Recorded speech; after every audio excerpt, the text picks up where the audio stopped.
Justice Bau di Indonesia, seri lanjutan, bahagian 3, cerita 1. Ewo kisah Rocky Joe, Rocky Joe. Saat itu sedang berada di kelas bersama rekan seangkatannya pada masa itu. Pada masa SMU mereka. Saat itu seperti awal mula hari pertama sekolah di tahun ajaran semester baru. Umumnya dimulai pada hari Senin. Semua sedang sibuk memperhatikan sekeliling kelas untuk menentukan siapakah yang layak untuk dijadikan pemimpin dari kelas mereka. Setelah menimbang-nimbang dengan tidak begitu lama, maka tertulislah 3 kandidat calon ketua kelas, yang mana Joe Rocky adalah salah satu dari kandidat yang terpilih. Kemudian 3 orang calon kandidat sekretaris kelas dan terakhir 3 kandidat calon bendahara kelas. Seperti diketahui pada masa tahun 90-an. Dalam semua urusan musyawarah yang tidak memiliki pemimpin aktif, incumbent, atau yang kakap berkarisma dan berkuasa, maka akan sulit sekali untuk mendapatkan kata mufakat. Sehingga voting tetap jalan terbaik dan satu-satunya pilihan untuk menetapkan kata mufakat dalam permusyawaratan sesuai sila keempat Pancasila sebagai dasar negara Republik Indonesia yang merdeka dan berdaulat. Dalam voting hari itu, akhirnya ditetapkan bahwa ketua kelas mereka bernama Rahmat Munte dan wakilnya adalah Ramli, dengan sekretaris bernama Siti dan wakilnya adalah Rose. Sementara bendahara adalah Yuni Sahara dan Vindi sebagai wakil. Tampak Joe tetap santai dan tidak begitu terpengaruh dengan hasil pemilihan itu. Meski dirinya tidak terpilih dalam kontes pemilihan perangkat kelas tersebut. Namun, sebelum pemilihan perangkat sekolah itu, ada satu kisah yang menarik yang berkaitan dengan sahabat baru Joe, Rama. Saat itu, kelas akan bermula. Guru mereka yang tinggi besar seperti Superman yang sedang penuh nikmat itu mengabsen kehadiran mereka. Sampai kepada nama foreman dipanggil. Seluruh kelas sepertinya tidak begitu memperhatikan hal. Yo, weh! Kata sebuah suara kepada Rahmat Rahmat berbalik melihat ke soal suara ITU. Kau dipanggil kata orang yang berada di barisan bangku yang paling belakang. Rahmat yang mengetahui hal itu terkejut. Ia segera berkonsentrasi mendengarkan nama yang dipanggil oleh guru mereka. Walaupun Rahmat sedikit bingung, bagaimana temannya itu dapat mengetahui namanya, sehingga mengetahui namanya dipanggil oleh guru mereka dan menegurnya. Padahal mereka tidak berasal dari satu SMP yang sama. Dan awal huruf nama Rahmat masih cukup jauh untuk giliran dipanggil untuk diabsen. Tetapi Rahmat tetap mengkonsentrasikan diri. Foreman, panggil guru mereka lagi. Setelah mendengar nama yang dipanggil oleh guru mereka, Rahmat mengabaikan teguran temannya yang berada di barisan bangku paling belakang itu. Foreman masih panggil guru mereka untuk yang ketiga kali. Isa jadi itu adalah panggilan terakhir. Jika tidak ada yang menjawab maka dapat dipastikan orang bernama Foreman itu absen pada hari pertama mereka bersekolah di bangku SMU pada hari itu. Woi, masih kata teman mereka yang berada di kursi barisan paling belakang tadi. Kau dipanggil, katanya lagi kepada Rahmat. Saat Rahmat melihat ke belakang, Rahmat berkata, bukan, aku bukan Foreman, kata Rahmat. Kau Foreman, kata temannya itu. Kontan saja hal itu membuat Rahmat bingung. Bagaimana orang ini, fikirnya, menentukan nama orang seenaknya. Tetapi, ia tidak menggubris perkataan temannya itu. Kau Foreman, masih kata temannya itu. Apa-apaan ini? Ia sesuka hatinya mengganti nama orang yang diberikan orang tuanya kepada anaknya, fikir Rahmat. Tetapi Rahmat tetap menjawab, bukan, bahwa ia bukan Foreman sebagaimana yang diinginkan temannya itu. Suasana menjadi tegang seketika, karena teman mereka itu menginginkan Rahmat bernama Foreman. Jelas menolaknya. Sedetik sebelum mereka pasti akan baku hantam di hari pertama mereka menduduki bangku SMU.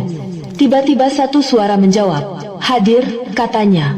Itu adalah suara seorang perempuan teman sekelas mereka yang ada di sebelah meja Rahmat. Kontan saja Rahmat berkata, kan sudah kubilang aku bukan Foreman, kata Rahmat. Dia Foreman, kata Rahmat lagi. Temannya hanya diam mendengar perkataan Rahmat itu. Dan di hari-hari berikutnya, Rahmat dan teman mereka itu tampak kompak dalam kelompok kelas mereka yang selalu riang, akrab dan setia kawa. Para pujangga sudah banyak mengungkapkan cinta di dunia. Seperti perkataan salah seorang dari mereka, bahwa cinta bukan permata dan tetapi permata dibutuhkan di dalam kehidupan apalagi harta. Benar. Betul pastinya, permata, walau bukan sesuatu yang diperlukan setiap saat, tetapi maknanya penting dalam kehidupan. Seperti di bagian timur belahan bumi, di wilayah pesisir Pasifik, permata dan pernak-perniknya merupakan simbol kehormatan bagi masyarakat di sana. Tamu yang datang senantiasa diberi kalung permata bersama pernak-pernik khas masyarakat mereka yang berdekatan dengan samudera.